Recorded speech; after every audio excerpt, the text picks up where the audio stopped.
آدم علیہ الصلوۃ والسلام کو فرشتوں نے سجدہ کیا، اللہ نے کرایا نا؟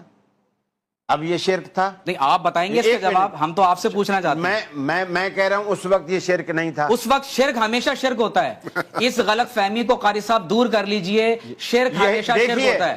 اللہ تعالیٰ کے حکم کی اطاعت کرنا، اس کو بھی یعنی آپ نے کتنا غلط لفظ بولا کہ اس زمانے میں شرک نہیں تھا، یعنی سجدہ اس زمانے کی بات نہیں کر رہا میں، یہ کہہ رہا ہوں یہ عمل اس وقت شرک نہیں تھا، اس وقت شرک اور نہیں آج تھا، شرک ہو جائے گا، آج شرک ہے۔ یعنی اگر اس لیے کہ اب اللہ نے کہا کہ میرے علاوہ آدم کو بھی سجدہ حرام نہیں، سجدہ تعظیمی اگر کسی کو کیا جائے گا وہ شرک ہو جائے گا۔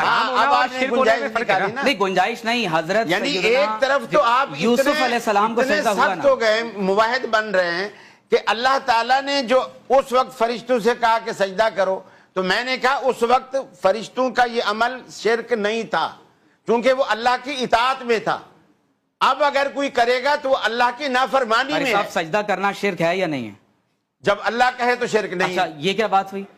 یہ کیا بات ہوئی؟ اللہ نے اپنے حکم سے شرک کروایا، یہ کہنا چاہ رہے ہیں؟ ہماری زندگی کا جو مقصد ہے آپ یہ وہ کہنا اللہ چاہ کی رہے اطاعت ہیں؟ نہیں، سوال یہ ہے کہ اگر زندگی کا مقصد اللہ کی اطاعت ہے، جہاں اللہ کہے گا اس وقت یہ کرو اس وقت وہی عبادت ہے، اور جب اللہ کہے گا نہیں کرو اس وقت نہ کرنا۔ میرے خیال سے نہیں، لفظی نزاع نہیں ہے، تحمل کے ساتھ سوال سن لیجئے کہ شرک ہمیشہ شرک ہوتا ہے یا نہیں ہوتا؟ ہمیشہ ہوتا ہے۔ تو اللہ تعالیٰ کے اذن سے بھی شرک ہوتا ہے کیا؟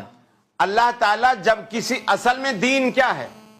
وَمَا آتَاكُمُ الرَّسُولُ فَخُذُوهُ، دین کیا ہے؟ وَمَا نَهَاكُمْ عَنْهُ فَانْتَهُوا۔ اللہ تعالیٰ جو کہے وہی حق ہے، اللہ شرک کا حکم دیتا ہے، اللہ جو کہے فرشتوں اللہ کو شرک کا حکم دیتا ہے۔ نعوذ باللہ من ذالک، استغفر اللہ۔ اللہ تعالیٰ نے شرک کا حکم نہیں دیا، سجدے کو آپ حرام کر دیں گے۔ سمجھ نہیں رہے آپ، بات کوئی نہیں سمجھ رہے۔ میں یہ کہنا چاہ رہا ہوں کہ اللہ تعالیٰ نے فرشتوں سے کیا کہا؟ سجدہ کرو۔ وَإِذْ قُلْنَا لِلْمَلَائِكَةِ اسْجُدُوا لِآدَمَ، سجدہ کرو آدم کو۔ اور آج غیر اللہ کا سجدہ حرام ہے کہ نہیں ہے؟ حرام اور شرک میں فرق ہوتا ہے نا قاری صاحب، یہ نہیں سمجھ رہے آپ۔ یہ نیا مذہب آ گیا، نیا مذہب نہیں ہے۔ سجدہ اس وقت بھی حرام تھا، آج بھی حرام ہے، کل بھی حرام ہے، قیامت تک حرام۔ ولید دیکھیں اس کی حلت غیر اللہ کے لیے آپ ثابت نہیں ولید کریں۔ کنفیوژن کہاں ہو رہی ہے؟ دیکھیں، سجدہ کرنا ہماری شریعت میں حرام ہے، قرآن مجید میں سورہ یوسف میں ہے کہ حضرت یوسف علیہ السلام کو ان کے والدین کریمین نے اور ان کے 11 بھائیوں نے سجدہ کیا، تو بھائی ہماری شریعت میں اب سجدہ کرنا حرام کر دیا گیا۔ اور یاد رکھ لیں، کنفیوژن قاری صاحب دور کریں، اب یہ شرک ہر دور میں شرک ہوتا ہے۔ نہیں، یہ مثال آپ کی خود اپنے موقف کے خلاف ہے حضرت یوسف۔ بتائیے کیسے؟ کیونکہ آپ نے کہا کہ کسی بھی دور میں یہ اجازت نہیں دی گئی کہ وہ بندہ شرک کر لے۔ اب آپ خود کہہ رہے ہیں یوسف علیہ السلام وہ شرک نہیں سمجھتے، وہ تعظیم کا سجدہ ہو رہا ہے۔ آپ نے تھوڑا جذباتیت میں غلط بات کہہ دی کہ اللہ نے شرک کرنے کا حکم دیا، یہ میرے خیال ہے یہ بات ٹھیک نہیں ہے۔ میں غلط بات نہیں کہہ رہا اور معذرت بھی نہیں کروں گا۔ اچھا، آپ یہ کہہ رہے ہیں کہ اللہ نے شرک کرنے کا حکم دیا، اللہ نے سجدہ کرنے کا، آپ کی بات سمجھ میں آ گئی ہے۔ آپ یہ آپ بات اپنے مائنڈ میں غلط، اچھا آپ وضاحت کر دیں آپ کیا کہنا چاہ رہے ہیں، اپنے الفاظ مجھ سے کہنا، آپ بتا دیں آپ کیا کہنا چاہ رہے ہیں۔ میں یہی کہنا چاہ رہا ہوں کہ اللہ تعالیٰ نے جب فرشتوں کو کہا کہ آدم کو سجدہ کرو، اس وقت کرنا عبادت تھا۔ شیطان کو بھی کہا کہ کر، اس نے نہ کیا۔ اچھا، غیر اللہ کو سجدہ کرنا شرک ہے یا نہیں؟ میری بات تو پوری ہونے دینا۔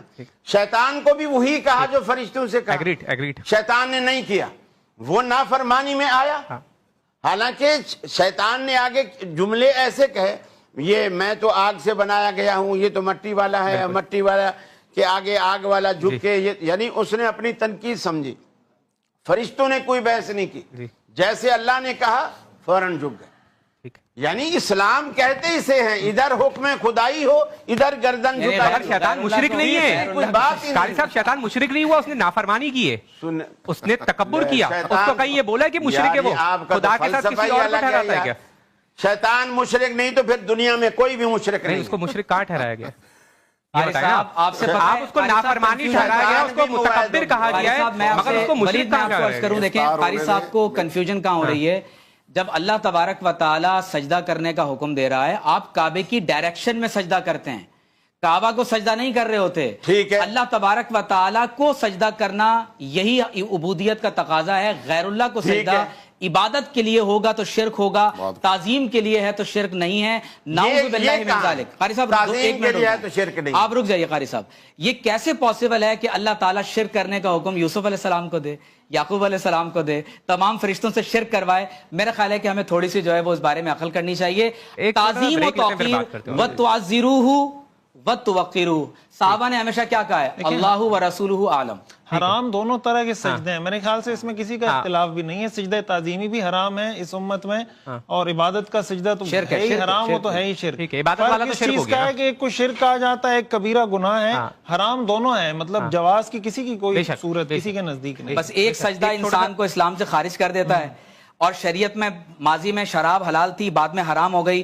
تو بس یہ فرق میں کروانا چاہتا ہوں قاری صاحب سے کہ تعظیم اور شرک میں ذرا ڈیفرنس کو ملحوظ رکھیں.